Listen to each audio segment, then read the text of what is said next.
Now, one of the big reasons that southern wave, so to say, has come for Modi Sarkar 3.0 is because of Telugu Desam Party and the Janasena. So, therefore, Chandrababu Naidu and Pawan Kalyan's remarks specifically at the swearing-in ceremony and how they'll be represented in the cabinet will be very crucial. Here's what they said. Modi came to power in 2014. That's what we wanted him to be for 15 years, and that has become a reality, and I'm glad about it. Your first reaction, sir, about the government, the vote taking and stability? Today is a remarkable day. Okay, we are moving forward. We have seen the excellent visibility and happiness. You will call it a double engine, triple engine, five engine? You can say any engine. India is going to grow, and also India is in a bright future.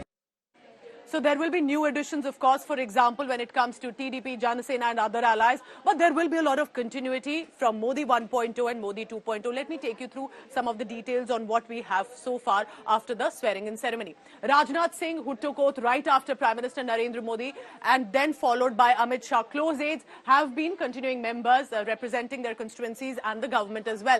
Got defence and got the Home Ministry earlier. Nitin Gadkari, of course, similarly was followed by the other two leaders who took oath. Nirmala Sitharaman, then a finance minister. Will it be similar or other ministry? But Jai Shankar as External Affairs Minister earlier, then Piyush Goyal, who's held the ministries as well. And these, remember, have been, so to say, the continuation from the previous governments. Then, of course, Dharmendra Pradhan, who's held the education portfolio earlier, and Prahlad Joshi, the Parliamentary Affairs Minister as well. So diverse backgrounds, but these are the trusted members. Representing Lok Sabha, Rajya Sabha, they have found a mention when it comes to Modi 3.0 cabinet as well, and will here on continue with the pending projects and missions for the NDA Sarkar 3.0 as well. Sarbananda Sonowal representing the Northeast coming in. Virendra Kumar, Giriraj Singh again, not only just about Bihar, but also the representations when it comes to different political caste equations. Jyotiraditya Scindia, of course, continues. He was earlier the Civil Aviation Minister. He also took oath. Ashwini Vaishnav, Railways Mantri back then, took oath again with the Modi government. Gajendra Shekhawat, Jal Shakti Mantri. Kiran Rijiju, of course, remember, may have changed portfolios, but he continues to be a strong ally and aid. Again, a representation from Northeast. So there are different, whether it's religious, caste calculations, in a diverse India, that has found a representation. And Hardeep Singh Puri, who's of course been a bureaucrat turned Neta, one of the trusted aides of Modi Sarkar. Mansukh Mandavia, handling the health ministry early. Bhupendra Yadav and G. Kishan Reddy. Each one of them, remember, has been able to bring forth not only what Modi Sarkar had done earlier, but for 3.0, it will be very crucial. They have the governance experience, while other allies come in for ministries. They know what to do with regard to Modi government's mission in the next 5 years as well. Let's take a look at how the ministries are looking like. It's a diverse country, and diverse allies from those states have helped NDA come to the fore. Gujarat, of course, where Prime Minister Modi and Home Minister Amit Shah do come from, but there have been other states as well. Maharashtra this time, not the best results with 48 constituencies that had come for the BJP NDA alliance, but nevertheless they've found a mention. Madhya Pradesh, all 25 seats, so of course, because Shivraj Singh Chauhan, that is the reason, also took oath. This time he'll be the first time minister in the cabinet. Rajasthan, of course, could have got better, but definitely even then showed a good representation for the BJP to become an NDA coalition government. Bihar, of course, Janata Dal United added on to that NDA tally coming in. Uttar Pradesh became the highlight, the talking point. Not the best expected result for the BJP, but definitely for the India bloc. But nevertheless, there have been MPs here who will find a representation in the cabinets. Bengal, one of the big points that the BJP wanted to make inroads, though Mamta Didi managed to keep the turf. Karnataka, of course, one of those southern states where the NDA tally definitely added on to the numbers that the NDA coalition got. Odisha, of course, where they are not only members of parliament, but they are also forming a government on the 12th of June, will find a representation from the coastal state. Andhra Pradesh, this was the state that the NDA will be very proud of. Telugu Desam Party, the Janasena and BJP alliance came to the fore to collectively bring them the numbers.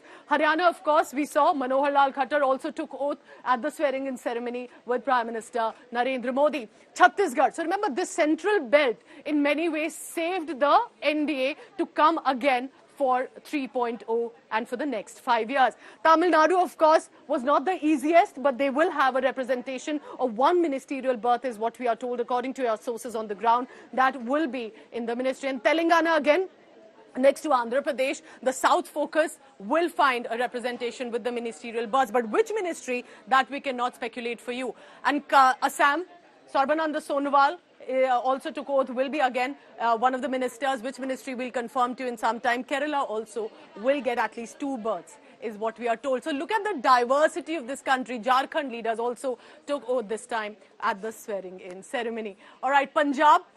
Ravneet Bittu, remember, even though he jumped from Congress to the Bharatiya Janata Party, but was chosen as the one by Prime Minister Modi and, of course, the senior leadership to be giving at least one of the ministries. Goa, of course, the little coastal state, has had voted for the BJP in the past few years as well.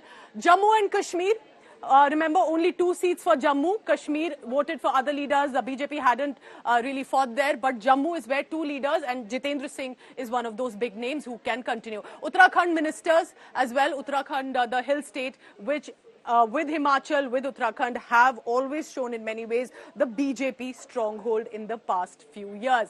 National capital, Delhi. All 7 seats, so there will have to be at least some representation in the Council of Ministers, or at least largely in the ministries that are reflected. Himachal Pradesh, we had, of course, for example, though Kangana Ranaut was the focus, but Himachal as a hill state has voted strongly for the Bharatiya Janata Party and for the National Democratic Alliance. In many ways, this shows, while there was a lot of talk about reduced tally for the Bharatiya Janata Party and NDA from the previous 2 governments, but this shows the kind of stronghold they are managing in the central belt and in other states, that they have also started to get more and more numbers, or at least give a representation in the Council of Ministers.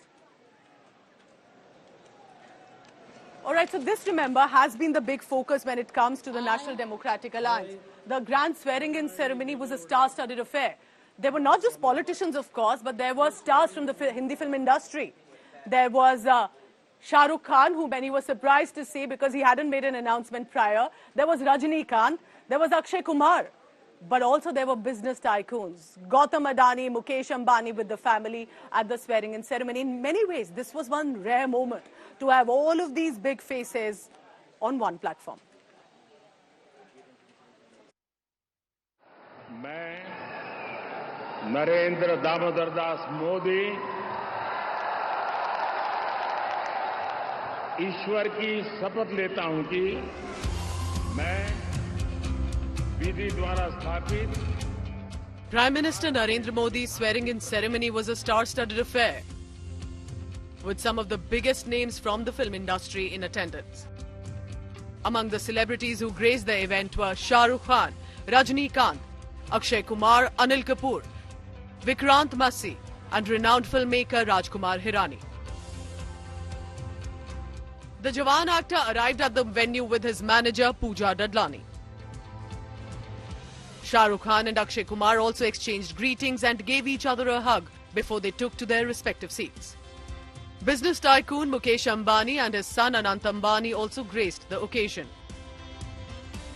The ceremony also saw the veteran actor and superstar Rajinikanth. Adani Group chairperson Gautam Adani was seen sitting and interacting with actor Shah Rukh Khan at the oath-taking ceremony. The grand swearing-in saw a rare overlap of actors, politicians and business tycoons in the public eye. Bureau Report, India Today.